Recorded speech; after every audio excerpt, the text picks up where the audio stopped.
Bismillahirrahmanirrahim. Pada suatu hari Rasulullah SAW ditemui oleh malaikat Jibril. Rasul pun bertanya, "Ada apa wahai Jibril?" Jibril menjawab, "Wahai Muhammad, sesungguhnya hari ini Allah Subhanahu wa Ta'ala sedang mengobarkan nyala api neraka, dan seluruh para malaikat amat ketakutan. Mereka tidak tahu harus bagaimana. Untung aku ingat," kata Jibril, "bahwa engkau Muhammad adalah sumber cinta dan sayang Allah Subhanahu wa Ta'ala kepada alam semesta. Dengan alasan itu aku kesini, bertabaruk mengambil berkah dengan cinta Allah kepada dirimu, ya Rasulullah, ya Muhammad." Rasulullah terdiam beberapa saat, kemudian bertanya lagi, "Wahai Jibril, ceritakan padaku bagaimana neraka itu sesungguhnya." Jibril menjawab, "Wahai Muhammad, neraka itu bagaikan lubang-lubang yang terdiri dari 7 tingkat. Jarak antara satu lubang dengan yang lain ialah perjalanan 70 tahun. Lubang paling bawah adalah lubang yang paling panas." Nabi SAW meneruskan pertanyaannya, "Lalu siapakah penghuni lubang-lubang neraka itu, wahai Jibril? Sampaikan kepadaku, Jibril."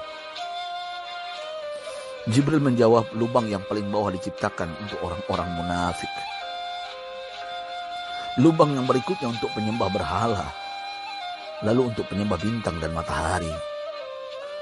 Jibril terus menerangkan penghuni tingkatan neraka hingga lubang yang kelima, tempat umat Yahudi, dan yang keenam dihuni oleh umat Nasrani. Setelah menjelaskan penghuni 6 tingkatan neraka, Jibril diam cukup lama. Rasulullah SAW penasaran dan bertanya kepada Jibril, "Wahai Jibril, siapakah penghuni neraka yang ke-7?" Jibril diam saja tidak menjawab. Rasulullah SAW mengulangi pertanyaannya, tapi Jibril tetap diam. Rasulullah tambah penasaran dan mendesak Jibril agar dijawab pertanyaannya. Akhirnya Jibril pun berkata, "Umatmu, wahai Muhammad, mereka itu para pelaku dosa besar di kalangan umatmu, yang dimana sampai mereka mati belum sempat bertaubat." Mendengar jawaban Jibril, Rasulullah langsung jatuh pingsan. Jibril merangkulnya dan meletakkan tubuh baginda di atas pangkuannya. Tak berapa lama Rasulullah SAW sadar dan langsung menangis bersimbah air mata dengan terisak-isak. Rasulullah mempertegas pertanyaannya, "Wahai Jibril, apakah benar ada di antara umatku yang masuk neraka?" Jibril menjawab, "Benar, wahai Muhammad, pelaku dosa besar di antara umatmu yang belum bertaubat." Setelah itu Rasulullah menghadap kiblat dan sujud kepada Allah dalam isak tangisnya. Sesekali dengan suara pelan beliau membisikkan kata-kata, "Ummati ya Rabb, ummati, ummati, ummati." Beliau SAW tidak mengangkat kepalanya dalam keadaan seperti itu selama 3 hari 3 malam. Kecuali setiap Bilal bin Rabah mengumandangkan azan, barulah beliau bangkit untuk menjadi imam. Dan setelah itu kembali sujud lagi. Pada hari ketiga Abu Bakar menyadari hal ini, beliau mengetuk pintu Rasulullah dan mengucapkan salam 3 kali namun tidak terdengar jawaban. Abu Bakar sedih dan berseru di hadapan pintu Nabi besar Muhammad SAW, "Apakah ada jalan untuk masuk ke rumahmu ya Rasulullah?" Tetap tidak ada jawaban. Di jalan Abu Bakar bertemu sahabat Umar. "Mengapa engkau menangis, wahai Abu Bakar?" kata Umar. Abu Bakar menceritakan keadaan Rasulullah SAW. Maka Umar pun melangkah menuju rumah Rasulullah dan terjadilah hal yang sama. Umar pun pulang dan menangis. Di jalan Umar bertemu sahabat Salman Al-Farisi. Dengan terisak Umar bercerita kepada Salman hingga membuat dia amat sedih, namun tidak berani mengulangi hal yang sama. Salman melangkah menuju rumah Fatimah radhiyallahu anha dan menceritakan hal itu. Setengah berlari Fatimah menuju rumah ayah tercinta dan mengetuk pintu sambil mengucapkan salam. Mendengar suara lembut putri tercinta, sejuklah dada Rasulullah. Beliau bangkit dari sujud dan membuka pintu. Alangkah terkejutnya Fatimah melihat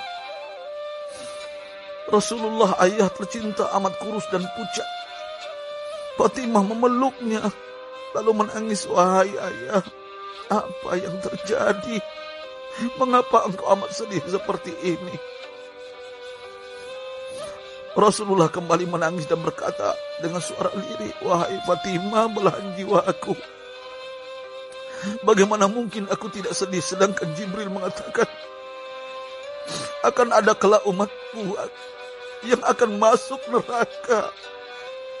Subhanallah, betapa besar cinta Rasulullah kepada kita umatnya. Sahabatku, Rasulullah mencintai kita. Antaman ma'aman ahbabta, engkau akan berkumpul dengan orang yang kau cintai. Mari kita mencintai baginda Nabi besar Muhammad SAW yang mencintai kita umat yang tidak rela kita masuk neraka. Mari kita mencintai beliau dengan berselawat. Allahumma salli ala Sayyidina Muhammad wa ala ahli Sayyidina Muhammad. Allahumma salli wa sallim ala Sayyidina Muhammad karimil aba wal ummahat. Allahumma salli ala Sayyidina Muhammad wa alihi wa sahbihi wa sallim. Sahabatku, sampaikan dan silakan share sahabatku di sosial media. Rasul mengajarkan kepada kita, man dalla ala khairin falau mislu ajri fa'ili.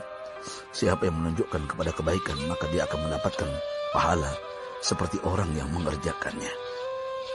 Mudah-mudahan ini menjadi pahala jariah bagi kita. Saya Ustadz Oren. Assalamualaikum warahmatullahi wabarakatuh.